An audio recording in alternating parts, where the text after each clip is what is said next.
Yeah, good afternoon, everyone. Now, just welcome back for one more session on radiation heat transfer. Now, already we discussed a lot many things up to now in radiation heat transfer. Now, last class, exactly what we have discussed, some problems based on radiation heat transfer between the two black surfaces. And the second one is like radiation heat transfer between the two non-black surfaces. Okay, so just have some small revision, then we will go for the further topics whatever left in the radiation heat transfer. Okay, now we just see here what exactly we discussed and what we're going to discuss further sessions. Okay, now see here. Now, what I discussed already, I told you. Now, for this particular session or particular lecture, I'll be going for some two or three typical problems. Then we'll go for a very important concept, that is what is a radiation shield. Now, what are the radiation shields and how the problems on radiation shields looks like. Okay, right? So hope you understood this. Now, just a small revision. Now, just see here.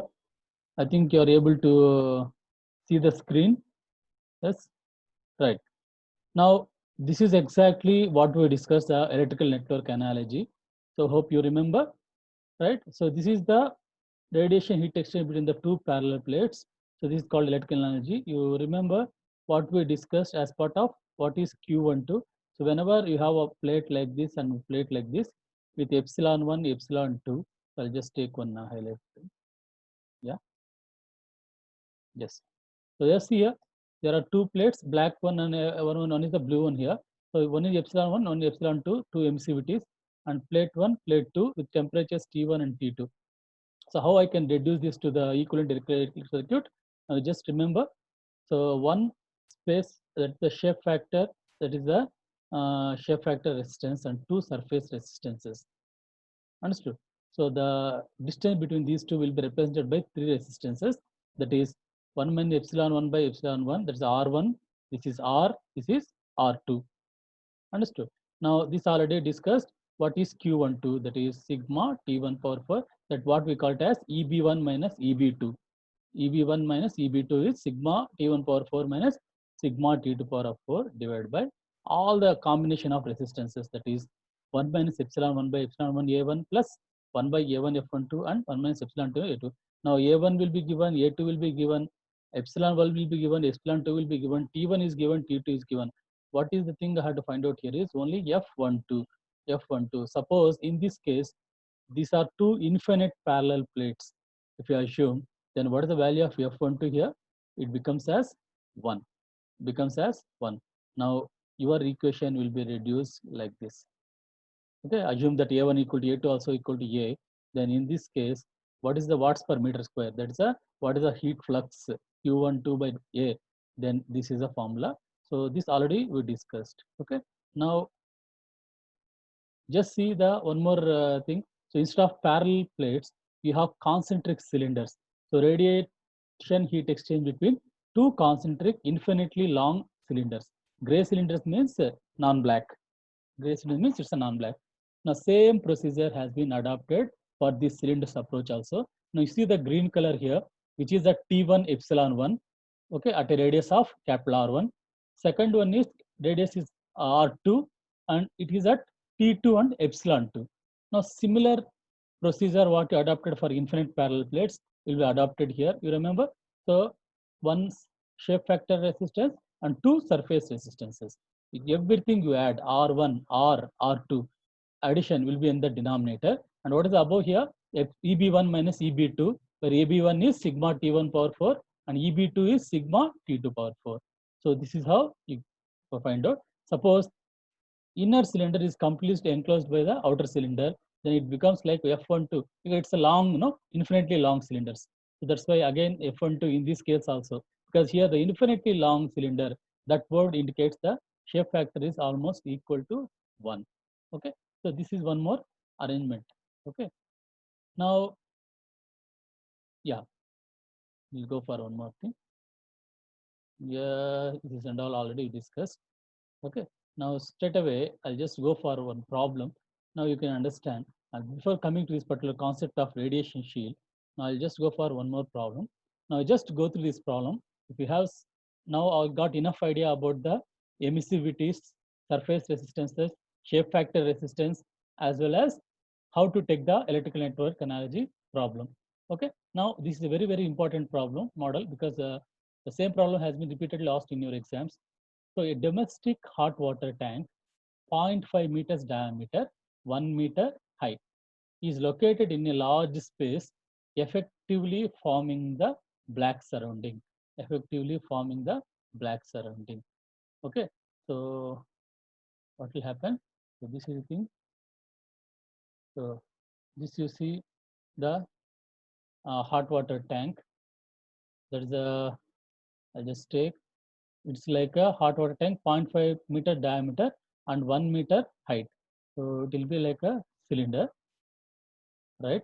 So just I'll take one thing here.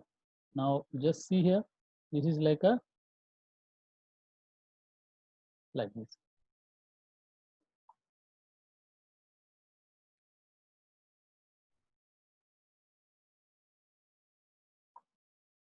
Right. Okay. So this looks like this.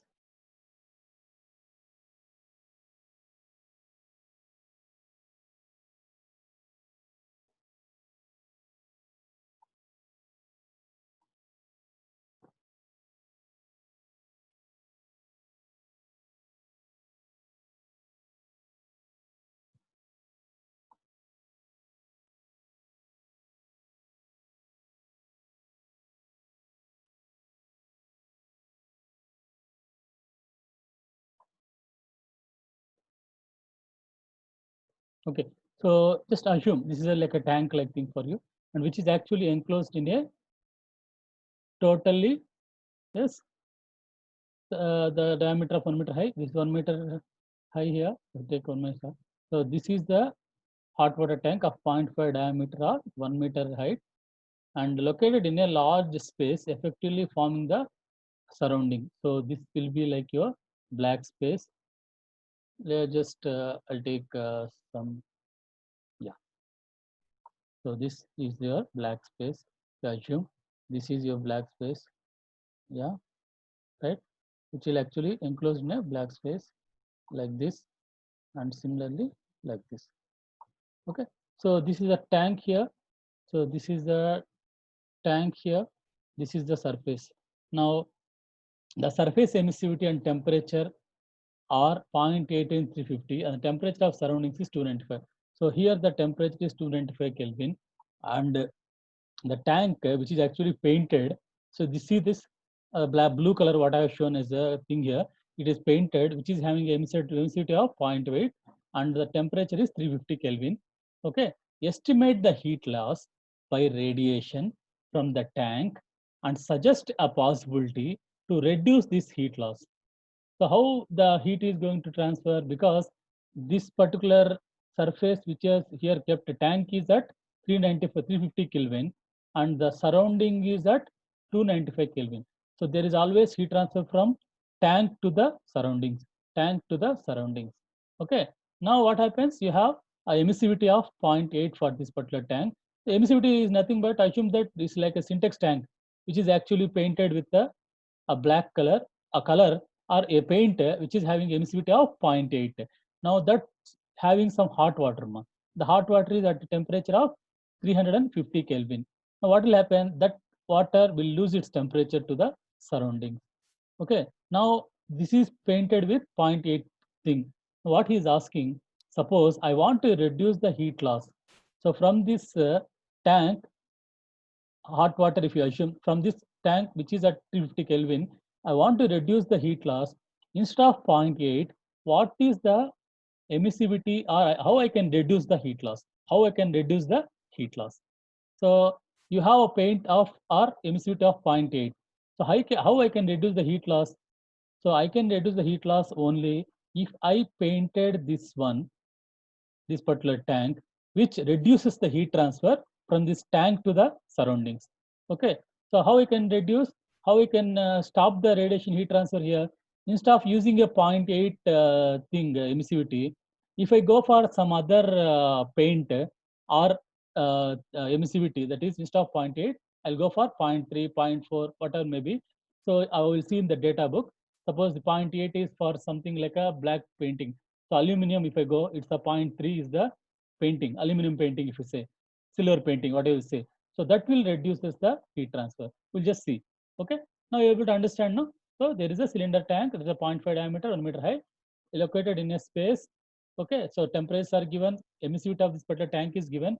So find out the heat loss. Then how to reduce the heat loss. Okay. Now the process is very simple.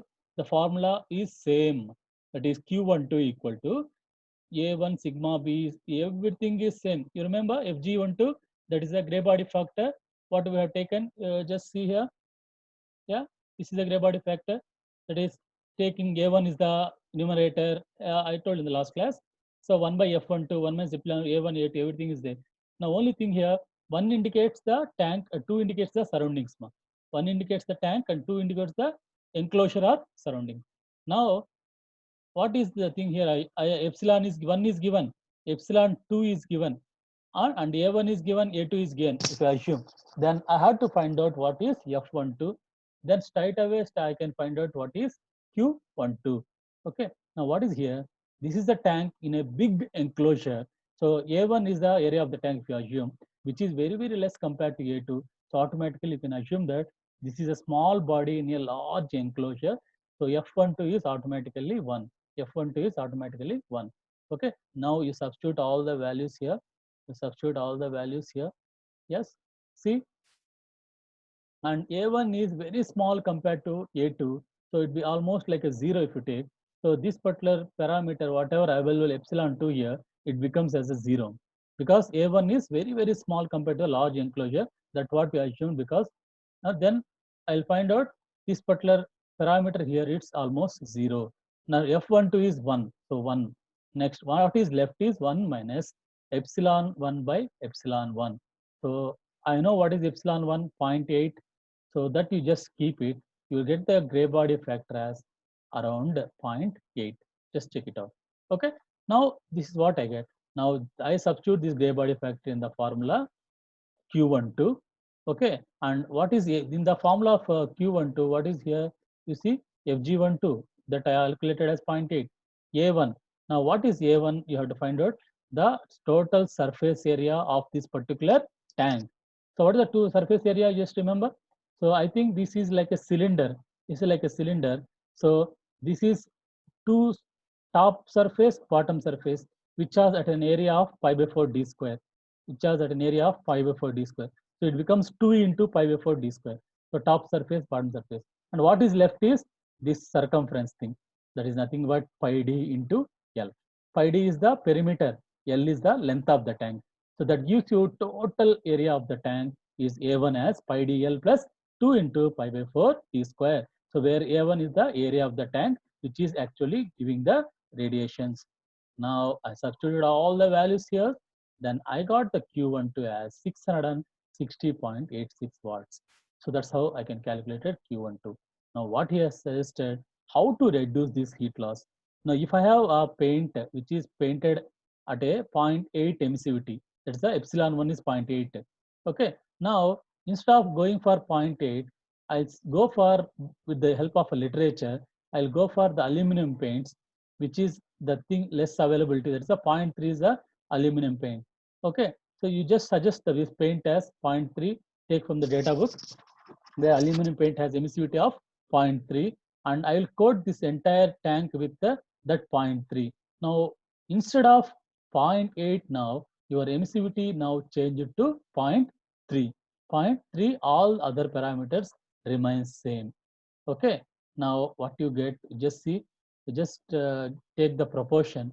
Now, instead of 660.86 watts, now I got the heat transfer as 247.82. So instead of having a 0.8 as the emissivity, I reduced it. Instead of having the black paint, I gone for the aluminum paint, which is having emissivity of 0.3. So I got the 247.82 as the heat transfer to watts. Okay, now what is the percentage reduction? You can see here 660 minus 247 by 660.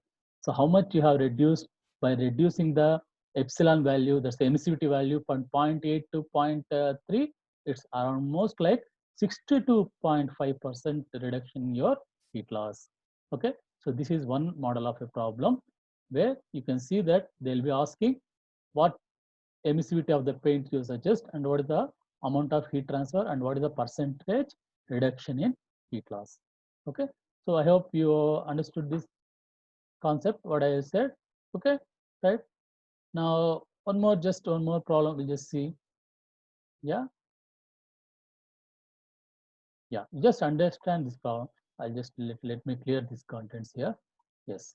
Now this one more problem, just see. A 30 mm diameter spherical container used for storing liquid nitrogen under atmospheric conditions with a boiling point of 90 Kelvin is insulated by enclosing it concentrically within another sphere. Okay, so let me just take this here. Yeah, so this is like this now. So this is one sphere here. Just take one more thing. I'll just take.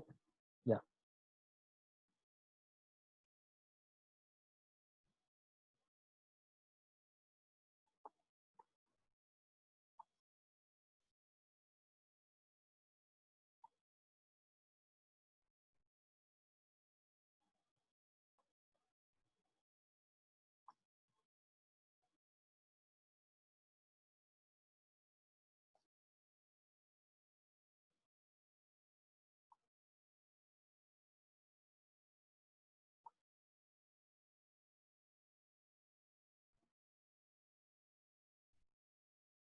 Okay. So like this, it just take.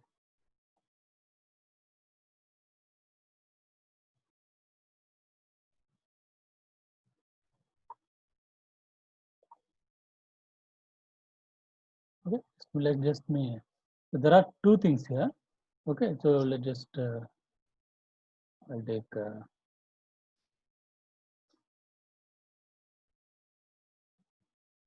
Okay. Now I'll just show you this. You can able to understand. Now there are spherical container or cylindrical container. Both are same. Now you just look this. You can understand. Yeah. Now see, it looks like this for you. Just I'll go for. Yeah, you just can able to see this particular diagram here, yellow color and green color. This is like a cylinders, but sphere also looks like the same. Sphere also look like same. Now what he is saying, a 30 diameter spherical container used for storing liquid nitrogen. So there are concentric spheres. So one is used for storing the liquid nitrogen. Okay, right. The another one is insulated by enclosing it with concentrically with another sphere of 45 centimeter diameter. So if you just take this diagram here, yeah, yes. Now this particular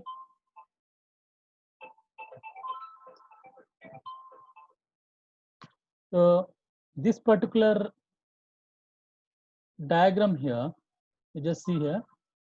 So this is assume that two concentric spheres. This is the two concentric spheres.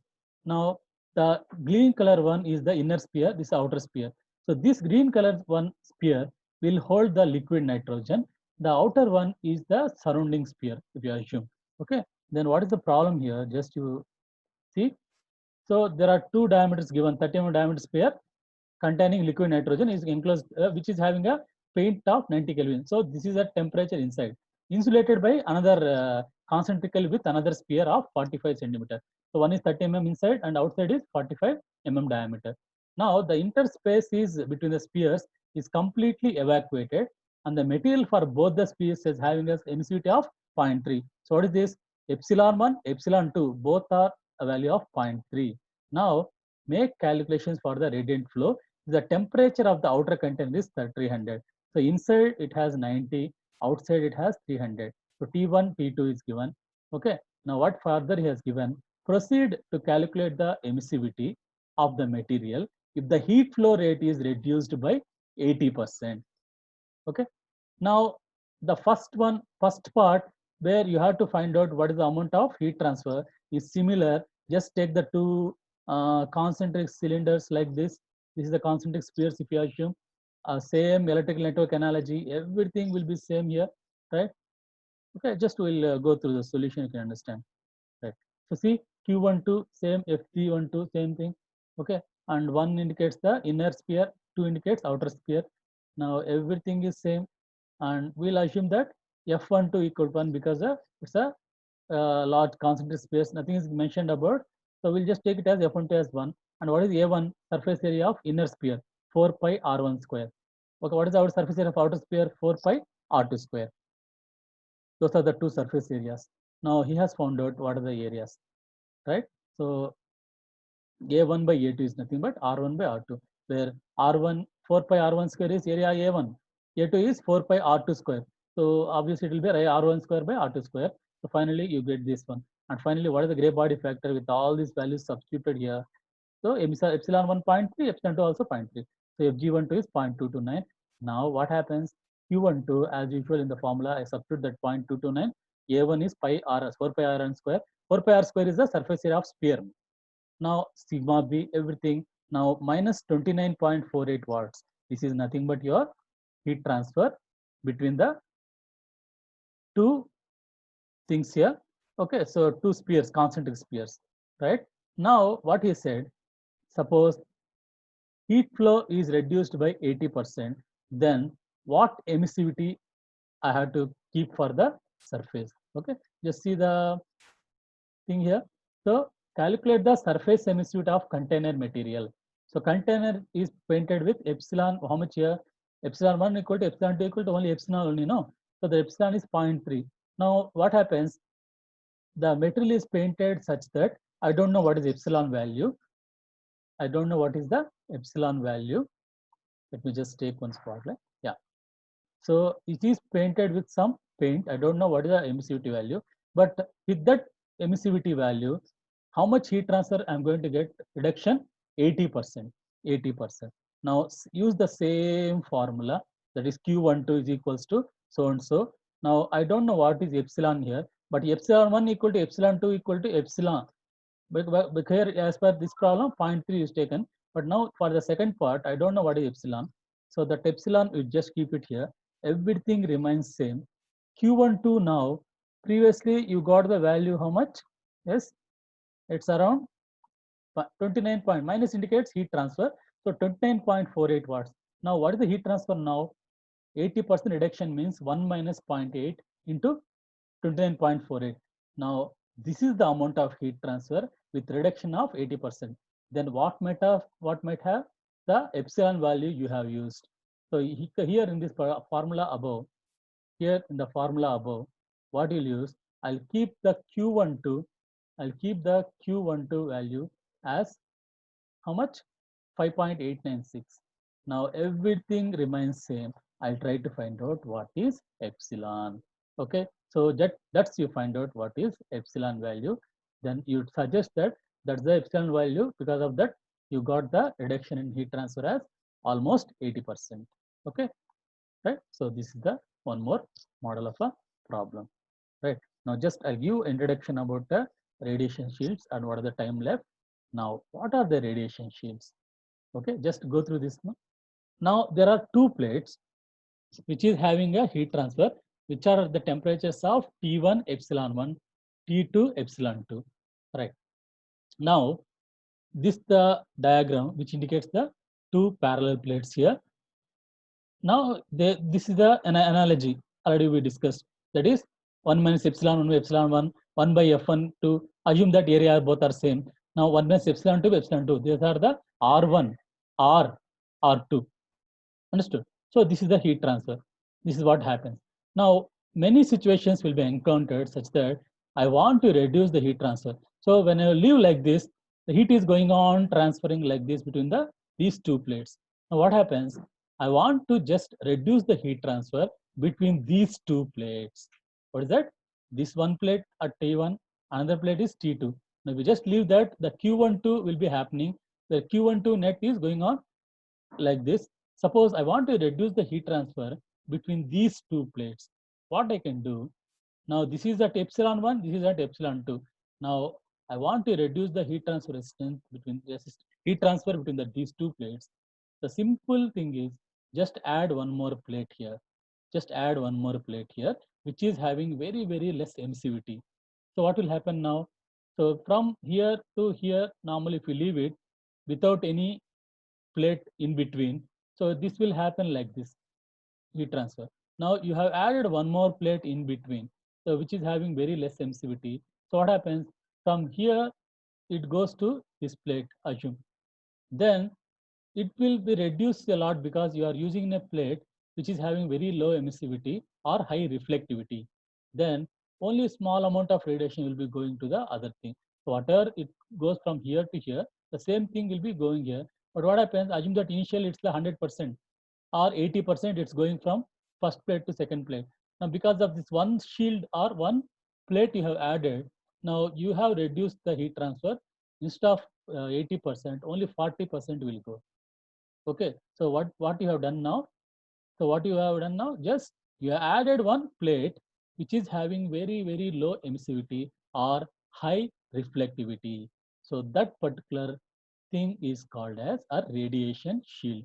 So radiation shield is a plate which reduces the heat transfer between the two plates by adding an extra resistance between the two infinite parallel plates or two plates. So you're adding one more resistance which is having low emissivity, and low emissivity in the sense whatever the radiation comes and falls in this on this particular plate, it just gets reflected and goes here. So there is a heat transfer between this extra sheet as well as this plate. The remaining will be from here.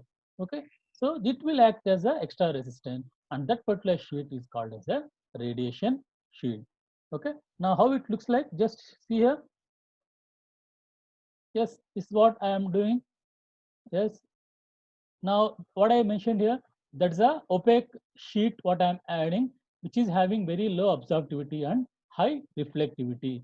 Most of the times you'll be using a sheets of aluminum and copper, which actually adds a additional resistance. Now, with shield, that means with no sheet in between, the procedure to get the net heat transfer is same. But if you add a shield, now it looks like this. Just see, can you able to understand this diagram here? So let me just finish it off. Then whatever the problems it's available, I'll take in the maybe next session.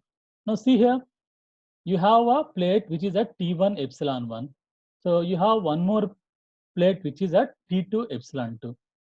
Now what I have added, you just see a thin line here or a thin sheet here, which is epsilon 3 and which may be at a temperature of T3.